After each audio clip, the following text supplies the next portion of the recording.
he made was not about the tragedy, not about the tragedy of his life, not about the tragedies of the many families. It was indeed about the support for the Olympic Games. And this still today is really a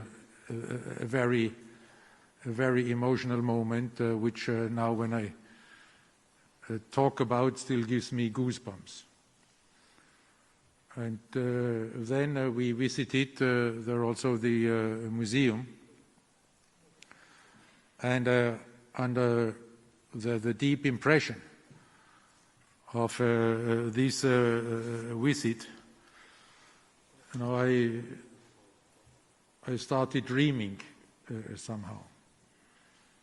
And the dream was that every human being should indeed have the opportunity to visit this museum and to come to Hiroshima one day. Because everybody who has seen this and has experienced this would then leave Hiroshima as an ambassador for peace. So I'm really very humbled by this visit and this human experience. And out of this humbleness, then I, committed not only myself but the entire Olympic movement to even strengthen our efforts to be ambassadors for peace, as Mr. Kachia had expressed it before. Today, in the meeting of the Executive Board, the focus was, of course, fully on Tokyo 2020. And there we have been informed by Tokyo 2020 that from 1st of July until 16th of July, around 15,000 athletes, officials and other accredited people like you as representatives from the media and other accredited people have arrived here in Tokyo, and they all, as you know, have been tested upon arrival. Out of these 15, only 15 I may say, were tested positive at their arrival or during screening tests.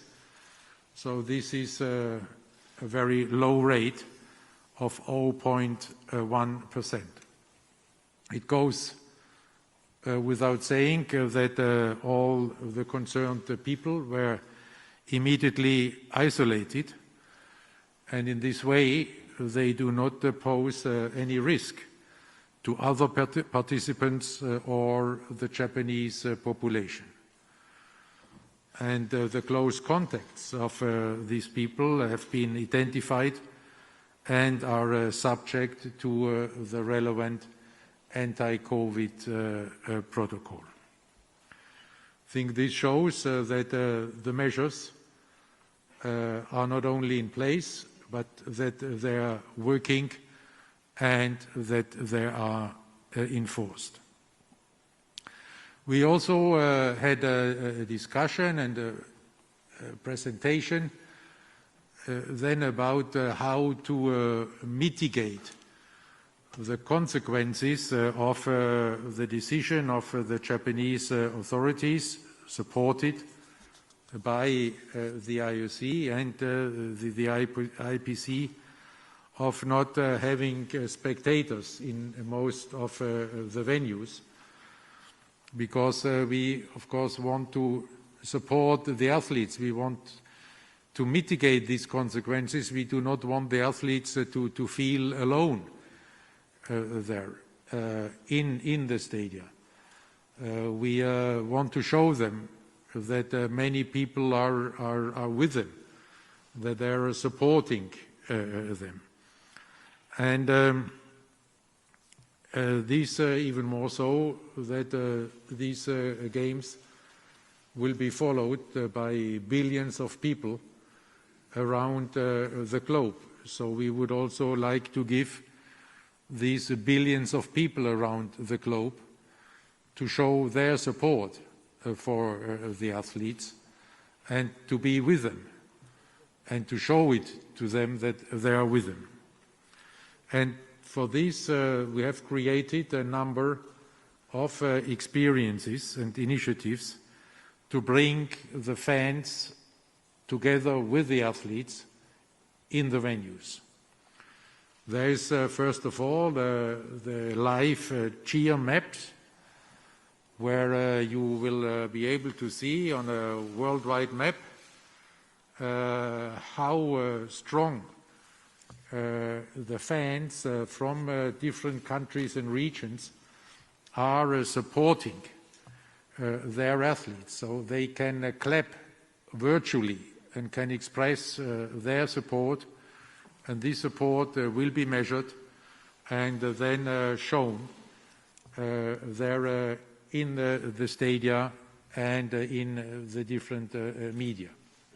And I hope that maybe this can also create some competition, not only among the athletes, but also among the supporters, the fans in their countries. We will have another tool.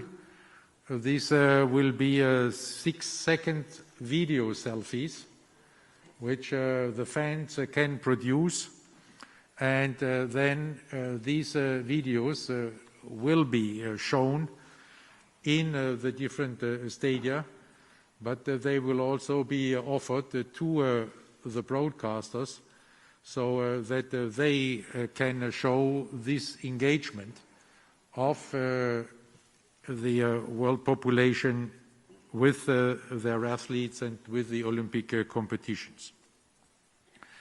Then we will have, for a limited number, for logistical reasons, but for a limited number of athletes, the athletes' moment, where in some of the venues, athletes then can immediately after the competition meet family and friends or fans live and can communicate with them. So to have, this link, this emotional link, this inspirational link with the ones who are close to the athlete. And then we will have for the athletes in particular the immersive sound system, a new technology of an immersive sound system where the athletes will be supported in their competition with the sound created from previous Olympic Games, and these related to their specific competition. So that again they feel to be in an Olympic stadium, they feel surrounded by spectators and by fans. And all this is an effort to bring the vibe of the world into the venues. And there are billions of people around the world will follow these Olympic Games, Tokyo 2020, either via broadcasting or other digital and media platforms. And there will for sure be, this is all indicators show this already now, that they will be the most followed games in the Olympic history. And these billions of people around the globe, they will admire the athletes, will support the athletes with the means I referred to earlier on, but they will also admire the Japanese people for what they have achieved under the circumstances prevailing in Japan right now. And therefore I would like once more to ask and to invite the Japanese people humbly to welcome and support the athletes from around the world. These athletes who are sharing this experience of the pandemic with the Japanese people. And like the Japanese people, they have overcome so many obstacles to be here finally. So the Japanese people can feel with them, and the athletes can feel with the Japanese people. And I'm actually very confident that the Japanese people will then, once the games are starting, at least, I hope maybe already before, not only welcome them, but support them, because this is what the Japanese people have demonstrated since the brilliant Olympic Games at Tokyo 1964. Another opportunity for the people of Tokyo and the Japanese people to share the Olympic spirit and to enjoy the Olympic values is our project of the Olympic Agora. This is a cultural hub in the heart of the host city with a strong online presence for the reasons you know. This program takes place here in Tokyo, in the center of Tokyo, in the historic Nihonbashi district, and includes many activities about the Olympic values and about the blending of sport and culture. And there I may highlight just one of the programs. This is the Artists in Residence program for Olympians, for Olympic and Paralympic athletes who are now artists. And they will display their artworks there in this Olympic Agora. The EB also expressed its appreciation for so many NOCs around the world for the solidarity, for the true Olympic solidarity they have shown in preparing athletes from around the world for the Games. And they are not only supporting their own athletes, but many NOCs have, for instance, secured the vaccination for foreign athletes and other stakeholders living and training in their countries. And there I can just name a few. It's really a big number. The NOC of Thailand has organized vaccination for swimmers from 11 other NOCs.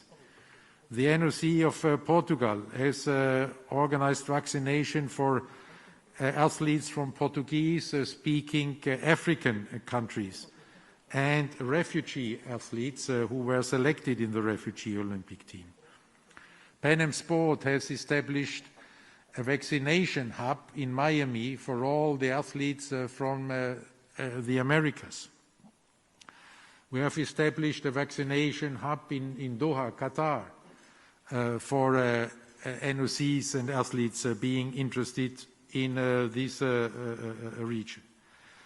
To ensure that the playbooks are well understood and can be fully respected, the Jordan NOC translated the playbooks into Arabic and made it available to all the Arabic-speaking NOCs.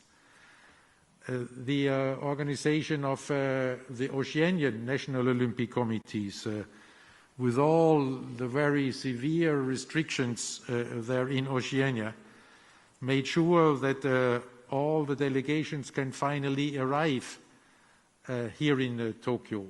And by getting the athletes and officials from a number of the islands there in the Pacific together, and then having the flights for them so that they can take part in the Olympic Games. When Haiti closed its borders. The NOC of the Dominican Republic helped the NOC of Haiti to get their delegation here to Tokyo. And these are just a few examples, but all this, had to come together to ensure the universality of these Olympic Games, despite all the circumstances and all the restrictions, and to achieve this high vaccination rate with the vaccination program initiated and supported and inspired by the IOC, so that we can have now this vaccination rate of 85% of the residents living in the Olympic Village. So we also had an update on the very far-reaching measures in place to prevent and deal swiftly with competition manipulation, in this case match fixing during these Olympic Games. So this is about monitoring all the movements, about betting which may go on, and already to identify their risk factors in order to prevent, but in case of any infringements also to swiftly sanction. I think that's it as a summary there for this Executive Board meeting today. And of course, I'm then happy to take any questions with regard to this or any other issue which you may want to raise. Thank you very much so far. Thank you, President. We're going to have to do things slightly differently for obvious reasons. So what I'm going to do is call 3 or 4 people to the 2 microphones. Please keep your distance from each other, and let's also probably won't be able to recognise you with your masks on. So yes, gentleman here with the mask. Apologies if lady there, I think I recognise, but it's hard to know. Gentleman there and the gentleman behind. If you could go to two to each, that would really help me. Yes, sir, please. Hello, Philippe Could you say who you are and where you're from? That would really help me as well. Thank you. Hello, Philippe Leblanc from Radio-Canada, right here. The question would be in French for Christophe Duby. Les Japonais sont majoritairement opposés à la tenue de ces Jeux, encore plus quand on voit le nombre de cas de COVID qui augmente et est à son plus fort niveau aujourd'hui à Tokyo, au Japon, quand on voit qu'il y a un premier cas dans le village des athlètes. Comment pouvez-vous avoir confiance que les Jeux seront sécuritaires et que ça ne deviendra pas un important foyer de propagation? Vous savez, la confiance se construit dans la rigueur. Et depuis le début de la planification, de la replanification de ces Jeux, la rigueur par rapport à toutes les questions médicales est au centre du dispositif. Nous avons, dès le départ, été très clair que ça commençait en fait bien avant les Jeux Olympiques. L'information qui a circulé, notamment sur les playbooks, qui ont été largement circulés, y compris publiquement, était destinée à une chose, informer tous les participants de l'expérience et de ce que l'on attendait de chacun d'entre eux pour être de bons participants aux Jeux Olympiques. Et de bons participants aux Jeux Olympiques, ce n'est pas forcément cette fois-ci jugé en termes de performance, vous, nous, les athlètes, mais par rapport à notre comportement, par rapport aux règles qui sont établies, parce que ces règles sont extrêmement rigoureuses, elles ont un objectif et un seul, c'est de protéger les participants et de protéger la population de Tokyo et du Japon. Alors je ne vais pas rentrer dans l'entièreté du protocole, ce serait trop exhaustif, mais nous avons confiance qu'en identifiant 14 jours avant les conditions médicales de chacun des participants, avec un régime de test avant d'arriver au Japon, un test à l'entrée et puis pour certains d'entre nous, un test tous les jours, nous pouvons garantir que nous identifierons les cas positifs et que lorsqu'il y aura un cas positif, et il y en a eu, vous l'avez évoqué, ils seront traités de façon tout aussi rigoureuse. La confiance se construit sur la rigueur.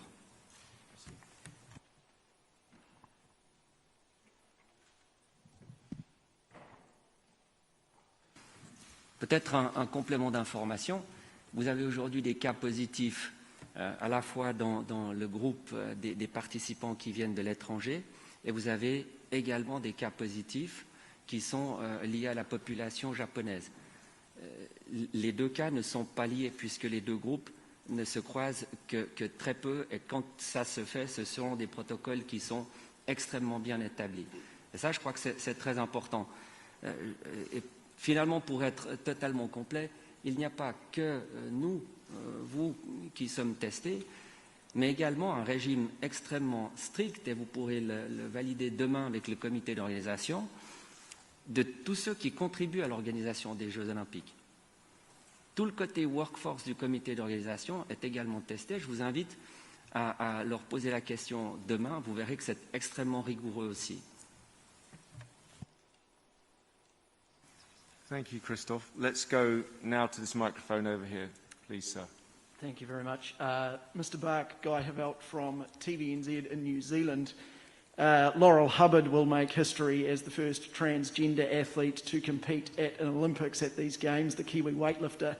How did you determine that testosterone was the fair way to measure if it was okay for her to compete? And how do you determine that it is fair that she competes against cis women? The rules for the qualification have been established by the International Weightlifting Federation before the qualification started, and these rules apply. You cannot change rules during an ongoing competition. At the same time, the IOC is in an inquiry phase with all the different stakeholders, the medical experts, social experts, human rights experts, and of course also international federations to review these rules, and then finally to come up with some guidelines which cannot be rules because this is a question which is there's no one-size-fits-all solution. This is a question which differs from sport to sport. And so these guidelines will have to be guidelines in a way that there are balancing the different aspects, means ensuring a fair competition.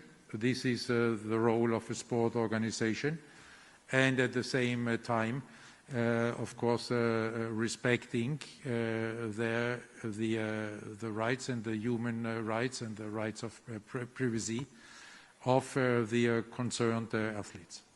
Thank you. Okay, let's go over here now, and then we'll come back in a second. Yes, sir.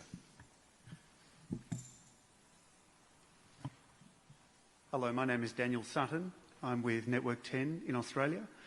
My question is following up from the question my friend asked in French, and it is to President Bark. You mentioned this week while discussing transmission issues relating to the virus that there would be zero risk to athletes in the village and to the people of Japan. Do you really believe there will be zero transmission inside the village? And given we already have our first case inside the village, do you fear you may regret your promise of zero risk? This remark was clearly related to the 3 cases identified at this time. I said that the 3 cases identified at this time have been isolated, and that therefore they are not posing any risk to neither to the population nor to the other participants of the games. Thank you. Okay, another question over here to the right.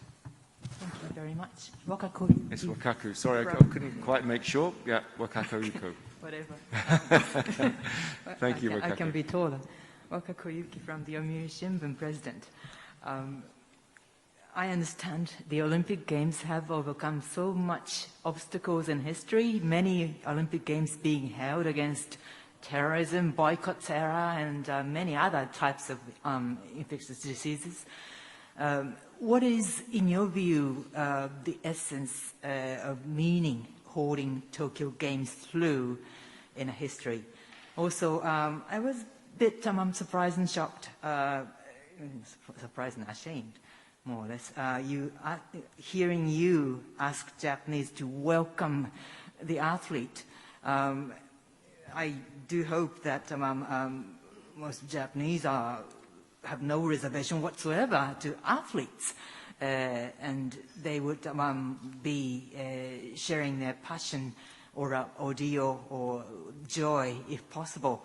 Only we have no ways possible to express our actually feelings because we are asked not to join together, not to make it in a festive mood. What is your concern there? What sort of thing that might hit Olympic Games mood? And what is your message to Japanese people how Olympic Games and sport is all about? Thank you. Thank you very much. Let me start there with the Japanese people. You know, we are very well aware of the skepticism, obviously, a number of people have here in Japan, and we learn this through the media, who is elaborating on this very diligently, and therefore, my appeal to the Japanese people to welcome these athletes here for their competition of their life, and to acknowledge that it is not for any prize that these athletes are coming here. They have the same interest like the Japanese people, that these games are safe and secure, and for this they accept and even welcome measures, restrictive measures, which make these Olympic Games the most restricted sports event, not only in Japan, as you know, but in the entire world. None of the sports events, neither in Japan nor in the world, has had such strict protocols for anti-COVID like these Olympic Games. And there, we both should have confidence in each other, as we have confidence there in our Japanese partners and friends. So the Japanese hopefully will also gain confidence in these measures by seeing the facts which have been outlined by Mr. Duby before, this very rigorous testing, and then also the very rigorous immediate action if a case should arise, and this is, as we said before, about 0.1% so far. So you can draw there your conclusions then for the risk. The meaning of these games will be, on the one hand, the meaning the Olympic Games have always. It's getting the entire world together in one peaceful competition, to have the athletes from the 205 national Olympic committees and of the IOC refugee Olympic team in one country, in one city, in one Olympic village, living together, competing with each other, but living together peacefully, because they all respect the same rules and because they all are subject to the same rules. What will make these games then historic on top of this is the demonstration that this can happen in a safe and secure way, even under the circumstances of this pandemic, and that the perseverance and also the acceptance by all the athletes and members of the delegation of these anti-COVID measures shows how much they value that these games are taking place, and this is the reaction we have from a huge number of athletes around the globe